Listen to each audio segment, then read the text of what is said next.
media demo.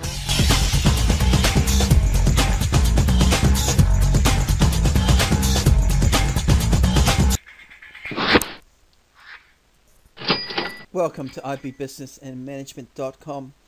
I'm Mr. Burton, site author of ibbusinessandmanagement.com and head of commerce at a leading independent IB World School. Today we'll be looking at the second part in our 2.4 leadership and management topic, and this is all the higher level stuff today. All the higher level stuff. If you're after the first installment, go back to the website and it's a previous video, and that takes care of all the standard level stuff. I hope you learned something today. Sit back, listen, take some notes. 2.4, the higher level leadership and management material.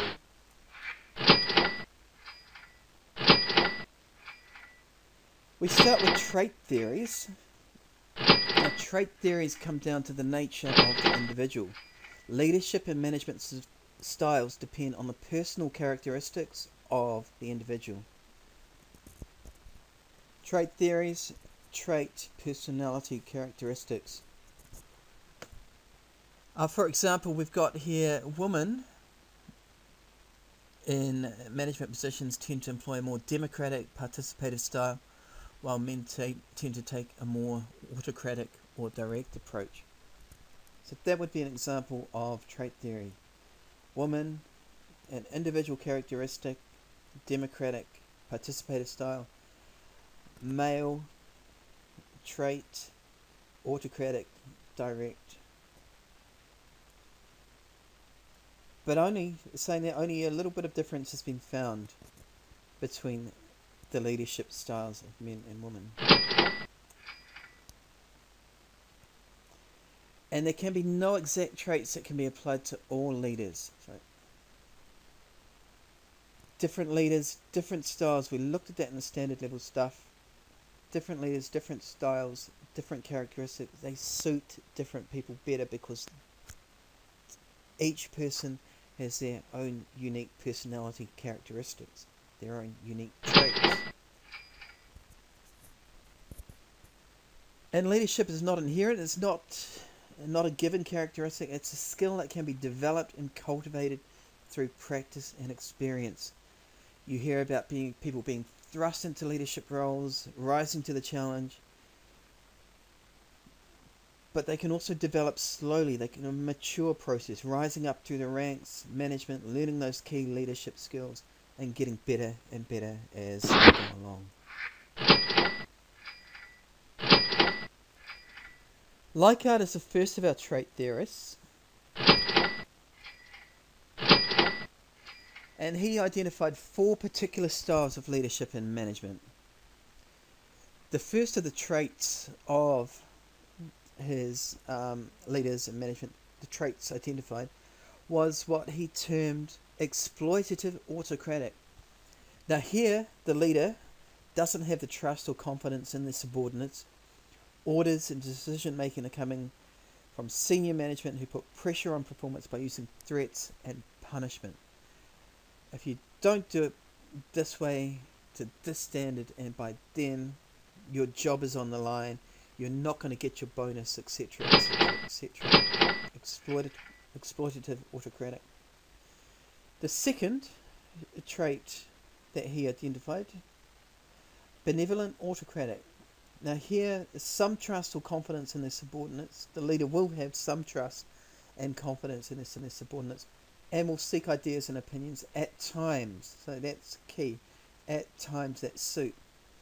Rewards are being preferred to threats, and the leader is seen as paternalistic and consider the needs of their staff and make decisions in their best interest.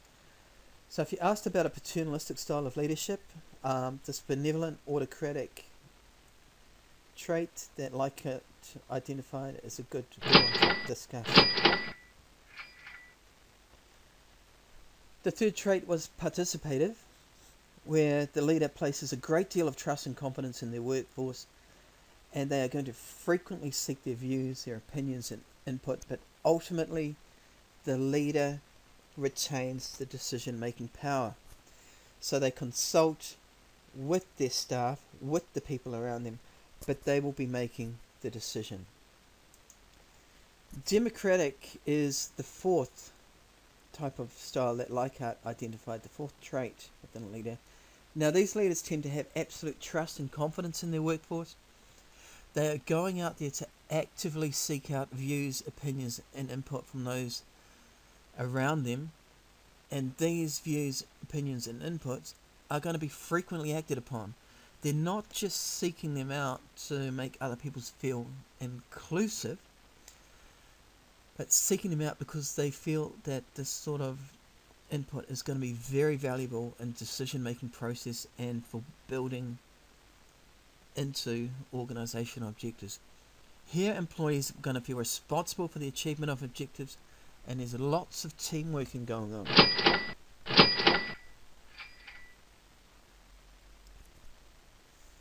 And interestingly, Leichhardt, his research, the participatory and democratic styles tended to be the most successful. But again, that comes with a cautionary warning. Different organizations, different situations are going to find different leadership styles to be suited. Fielder, a second important trait theorist that we need to be familiar with. Situational theory of leadership. Now, essentially, Fielder, his theory shows the relationship between a leadership style and group performance under different situations. So, there we have the situational theory of leadership.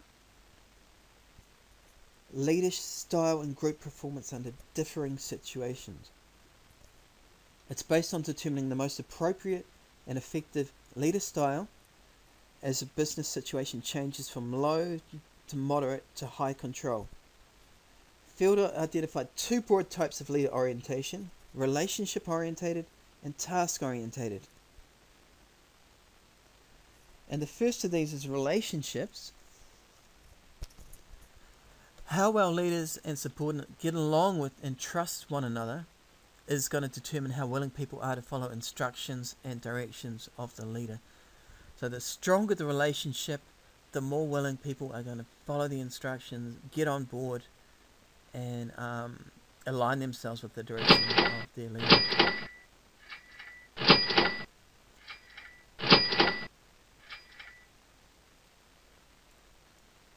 The second, situational, the nature of the task itself and the level of difficulty and whether it's structured or subject to change. So if a task is very, if it's unique, if it's the organization has an experience of people within it, then it needs to, the leadership style will need to be more direct, more authoritative. Whereas if the staff are skilled, they know what they're doing, they're experienced, they've got trust in them, then more difficult tasks can be taken on board and performed much more easily. And the third principle that's going to determine the most effective leadership style. And remember, not one of these is necessarily the right one for all situations. We're talking about a situational theory of leadership. Different situations are going to have different effectiveness. The third is authority. How much power or authority the leader has.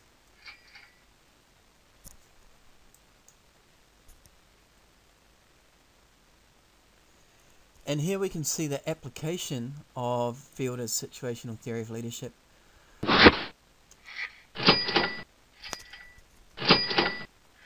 Blake and Moten, the managerial grid, identified a range of 5 leadership styles this time. Now, this shows a range of management styles based on concerns for people and concerns for completing the task. How important relationships are and building and protecting those relationships, and how important achieving targets, completing that task is. Low concern, high concern for people, low concern, high concern for the task or the production. And the match between concern for people and concern for production led to 5 leadership styles emerging: country club management, team management, middle of the road management, impoverished management, and authority compliance management. In the top left hand corner we have country club management. So high concern for people and low concern for production. This leader is concerned about the needs of the team. For example, are they happy and secure? It results in a relaxed work environment, but one where production suffers due to lack of direction and control. Impoverished leadership. This is where concern for production is low and concern for people are low as well. This leader is probably, very obviously, the least effective. They don't care about people, they don't care about getting the job done. There is neither a concern for getting the job done or meeting the needs of team members. So this is definitely going to result in dissatisfaction and disorganisation within the organisation. We have authority compliance management, sometimes called produce or perish. Now this leader views employee needs as secondary to production targets. Therefore we have concern for people being low and concern for production targets being high. Leader views employee secondary to production targets. Decisions are taken often autocratically, and fear of punishment is considered to be the best way to motivate workers. In the middle, bang in the middle, medium concern for production, medium concern for people, we have middle of the road management. Now this style is going to be a balance between 2 competing concerns, the concerns of people and the concerns of production. Neither people nor production needs are fully met, which is typical of a compromised position. Blake and Mooton thought that leadership styles here are settling for average performance. And this leaves team management or team leadership. And Blake and Mooton thought that this was the pinnacle of leadership styles. The pinnacle of leadership style, what leaders should be striving for, where concerns for people are high and concerns for production are also high. There's no middle ground. If workers are involved in understanding organisational purpose and determining the objectives of the organisation, they should be committed to and have a stake in the success of the organisation. And this creates a team environment which satisfies both people's needs and production targets. Win, win, win. So we can see here, low, low, we've got impoverished management. Middle of the road, middling concern for people, middling concern for production. A balancing act leads to middle of the road management. High concern for people, low concern for production. This is probably the most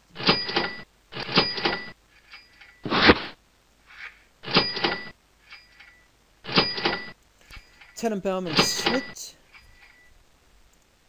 Again, they're identifying their range of leadership styles. A range of leadership styles ranging from a manager making and announcing decisions to a manager or a leader permitting subordinates to function within superior defined limits, so limits that the leader or the manager has defined. We've got boss centered on the left hand side and subordinate centered on the right hand side, with varying degrees of the use of authority by the manager, and the area of freedom by subordinates.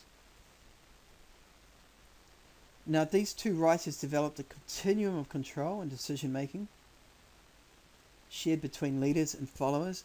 At one extreme is the use of a leader's authority with little participation.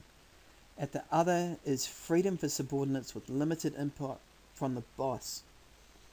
At all points on the continuum, both the leader and the followers have some control. The amount of control each party has depends on the leader's assessment of the degree of responsibility that the followers are able and willing to take on. To start with, the leader has most of the control over decision making, but gradually passes this over to the subordinates as they develop their capability, commitment and maturity. Tannenbaum and Schmidt argued that while the general trend is to pass control to followers, leaders can retrieve some if an emergency situation arises for which the subordinates have no experience.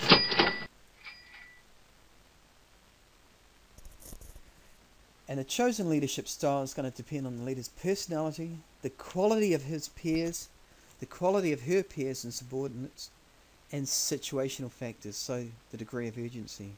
Personality, quality of peers and subordinates, and situational factors are all going to determine whereabouts on that leadership behavior continuum in a lie.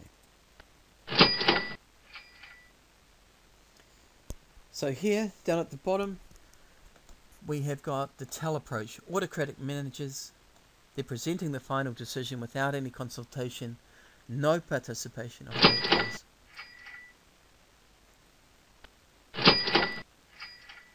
Cells, they're going to use persuasion to win support and compliance from subordinates, although the ultimate decision has already been made.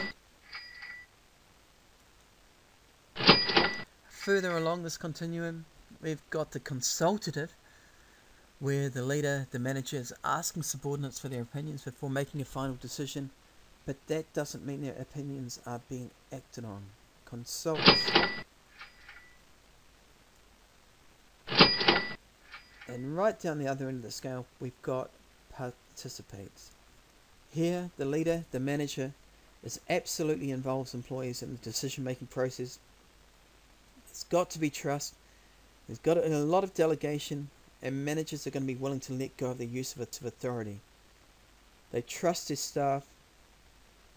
Their staff know what they're doing. This is the type of leadership style employed by highly democratic or laissez-faire managers.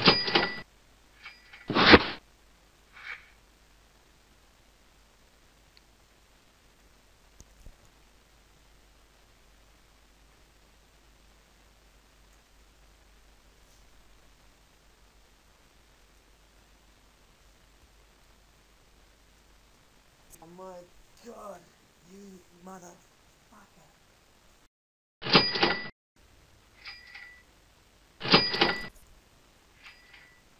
Path goal theory is second in our situational theory.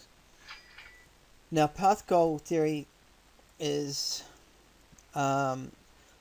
we have 4 different leadership styles, one of which is going to dominate depending on the situation in question. So remember, situation is determining what type of leadership behavior we have. So 4 situations here. Followers lack self-confidence, there's an ambiguous job, a lack of challenge, and incorrect award.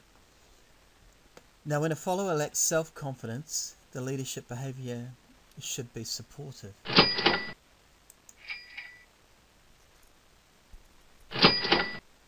The ambiguous job, the leader needs to be directive. Tell the subordinate what is expected, how and when to do it, how to fit in with others. What are the schedules? What are the norms of behavior, the procedures and the regulations? So the leader their behavior needs to be directed. They need to disambiguate the situation, disambiguate the job.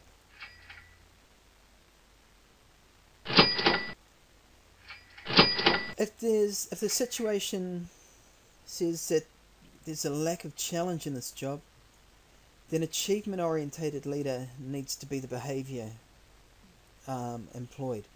So setting challenging goals, seeking that continuous improvement, expecting the highest performance, communicating the expectation of the highest performance, being confident in the effort and achievement of the subordinates, and allowing the workers to assume more responsibility. Achievement orientated leadership behaviour when the situation states there's a lack of job challenge. But there's an incorrect reward being applied. Participative is the leadership behaviour that's required according to path goal theory. So, participative is sharing work problems, soliciting suggestions, concerns, and including workers in the decision-making process. Basically clarifying followers' needs and changing the rewards. And if each of these different leadership behaviours are applied to the different situations, then the ultimate outcome and the ideal outcome and the desired outcome is more effort, improved satisfaction and performance from your subordinates.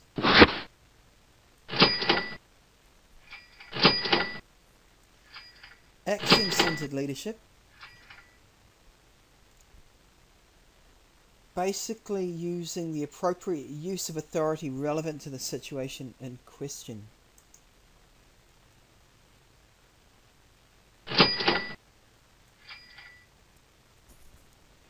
And different types of authority emerge here. Position. Authority comes from the official position of the manager in the organisation. Knowledge. The authority comes from a person knowing and having access to important information, data, acquaintances, or experience and familiarity with a given situation. And a classic example, I guess, here would be the teacher. A teacher's leadership comes from their knowledge of the content, what's required, what's coming up in examination, their knowledge of how to get students motivated and achieving to the best of their abilities. The Dumbledore, we could say. Personality. Here, authority is being derived from someone's appealing character, their personal characteristics or charisma. The Richard Bransons of the world. Moral persuasion. So being able to convince or persuade others to act in a particular way, to make sacrifices for the benefit of others. This is the right thing to do. We need to be doing this because it helps out everybody.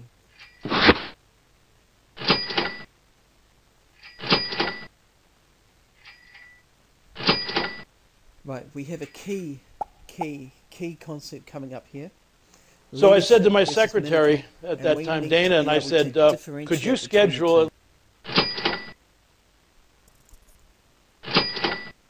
Path goal theory is the second in situational theory. Now, path goal theory is... we have 4 different leadership styles, one of which is going to dominate depending on the situation in question. So remember, situation is determining what type of leadership behavior we have. So 4 situations here. Followers lack self-confidence, there's an ambiguous job, a lack of challenge, and incorrect award. Now when a follower lacks self-confidence, the leadership behavior should be supportive.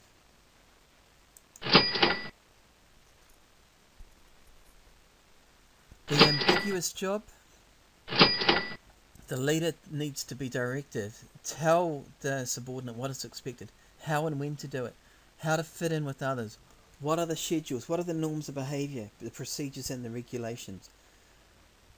So the leader needs, their behaviour needs to be directive. They need to disambiguate the situation, disambiguate the job.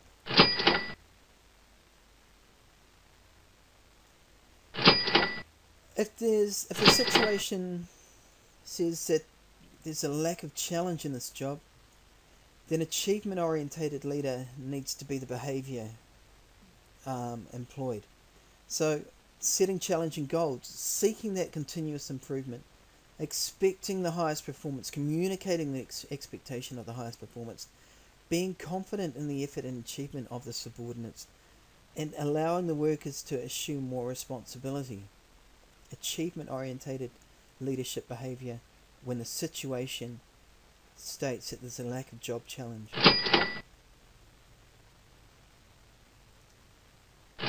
Now, if there's an incorrect reward being applied, participative is the leadership behaviour that's required according to path goal theory. Like, participative is sharing work problems, soliciting suggestions, concerns, and including workers in the decision-making process. Basically clarifying followers' needs and changing the rewards.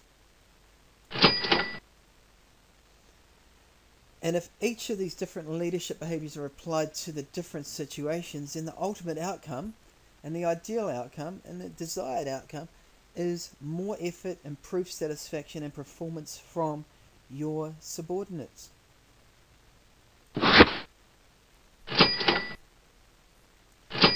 Action-centered leadership. Basically using the appropriate use of authority relevant to the situation in question.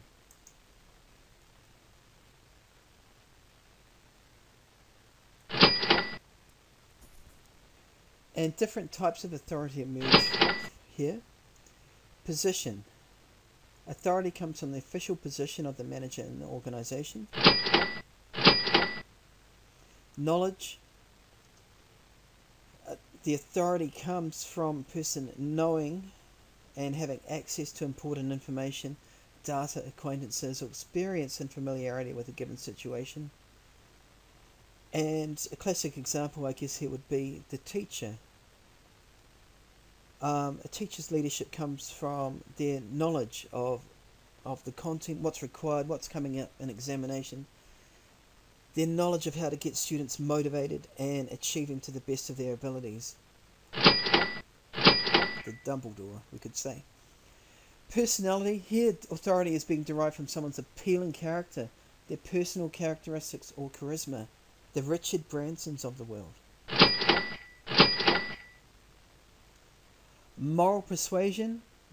So being able to convince or persuade others to act in a particular way, to make sacrifices for the benefit of others. This is the right thing to do. We need to be doing this because it helps out everybody.